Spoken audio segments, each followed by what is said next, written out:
Do Americans have the right to learn whether a foreign government helped finance the 9/11 attacks? A growing number of congressmen and senators are demanding that a 28-page portion of a 2002 congressional report finally be declassified. The Obama administration appears to be resisting, and the stakes are huge. What is contained in those pages could radically change Americans' perspective on the war on terror.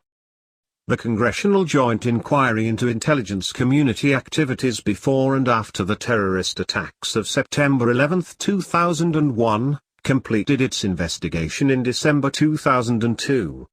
But the Bush administration stonewalled the release of the 838-page report until mid-2003, after its invasion of Iraq was a fait accompli, and totally suppressed a key portion.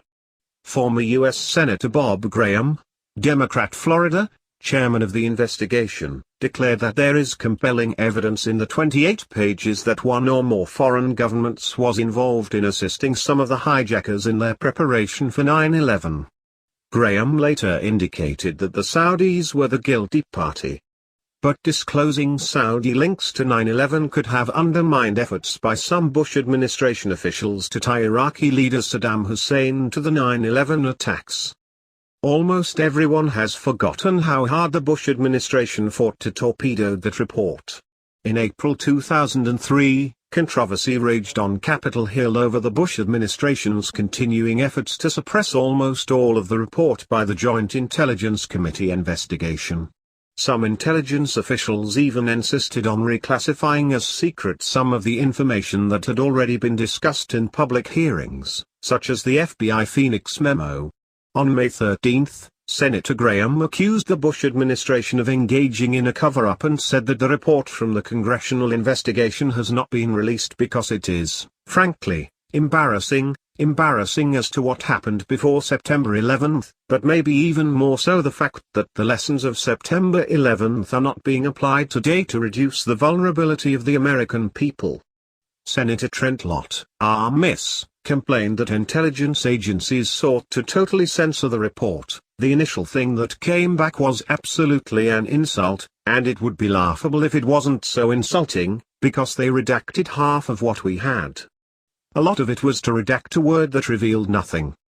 When the report was finally released, Senator Richard Shelby, Republican Alabama, added an additional opinion in which he castigated the FBI's dismal recent history of disorganization and institutional incompetence in its national security work. The congressional report was far blunter than the subsequent 9/11 Commission. The congressional investigation concluded that the FBI's mixed record of attention contributed to the United States becoming, in effect, a sanctuary for radical terrorists. But the Bush administration may have succeeded in stonewalling the most damaging revelations. Suppressing the 28 pages was intensely controversial at the time. Senator Shelby, the vice chairman of the Joint Inquiry, urged declassification of almost all of the 28 pages because the American people are crying out to know more about who funds, aids, and abets terrorist activities in the world.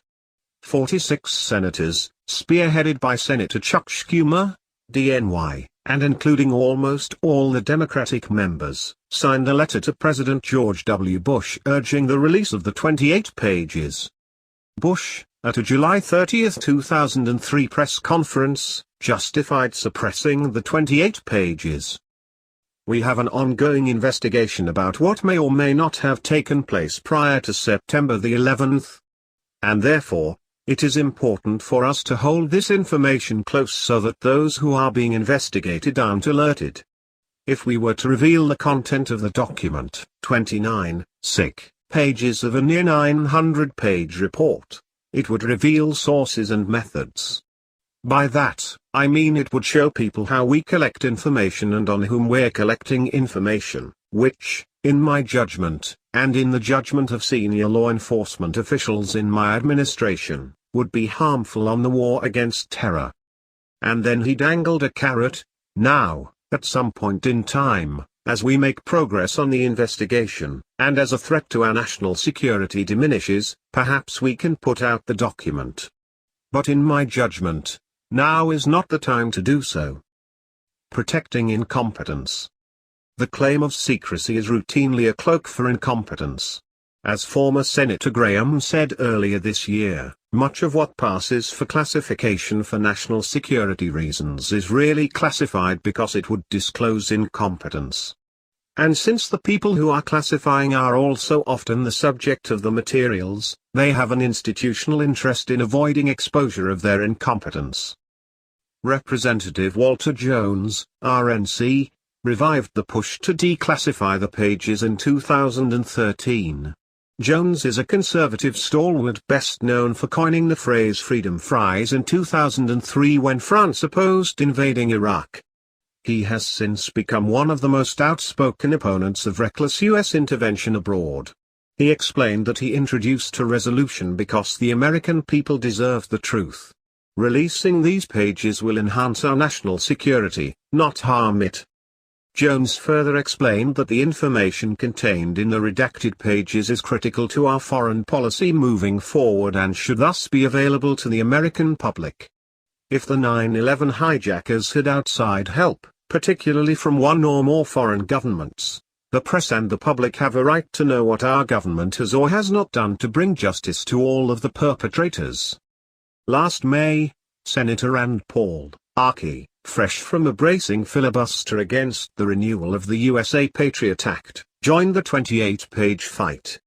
He introduced the Transparency for the Families of 9/11 Victims and Survivors Act, co-sponsored by Senators Ron Wyden, D.O., and Kirsten Gillibrand, DNY.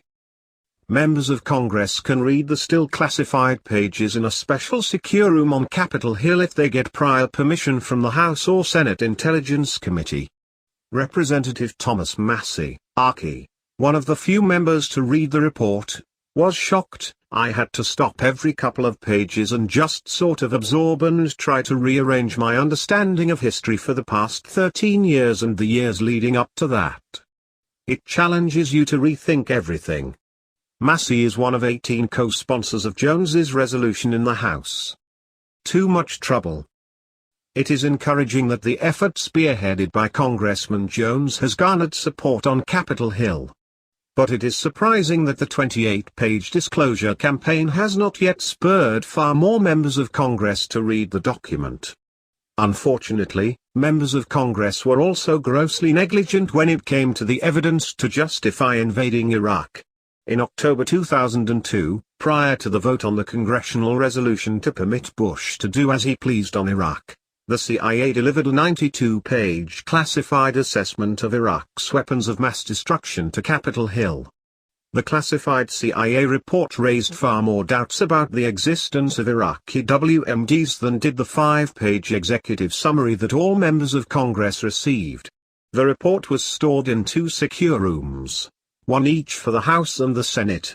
Only 6 senators bothered to visit the room to look at the report, and only a handful of House members did the same, according to the Washington Post. Senator John Rockefeller, D.W. Virginia, explained that congressmen were too busy to read the report. "Everyone in the world wants to come to see you in your office, and going to the secure room is not easy to do." Hundreds of thousands of Americans were sent 6,000 miles away to swelter for months in burning deserts because congressmen could not be bothered to walk across the street. Most congressmen had ample time to give saber-rattling speeches for war, but no time to sift the purported evidence for the invasion. Why is the Obama administration continuing to suppress a report completed more than a dozen years ago? It is not as if the White House's credibility would be damaged by revelations of Saudi bankrolling the worst attack on American soil since Pearl Harbor. 15 of the 19 hijackers were Saudis. And it is not as if the Saudis became squeaky clean Boy Scouts after 9/11. Saudi sources are widely reported to be bankrolling Islamic State terrorists throughout the Middle East. General Martin Dempsey, the chairman of the Joint Chiefs of Staff, told a Senate committee last September, "I know major Arab allies who fund ISIS." Barack Obama just ordered more U.S. troops to Iraq to seek to rebuff the ISIS onslaught. If the Saudis are helping sow fresh chaos in the Middle East, That is another reason to disclose their role in an attack that helped launch conflicts that have already cost thousands of American lives and more than $1.6 trillion, according to the Congressional Research Service. Don't confuse me with the facts should be the motto of the war on terror. Self-government is an illusion if politicians can shroud the most important details driving federal policy. If Americans have learned anything since 9/11, it should be the folly of deferring to Washington.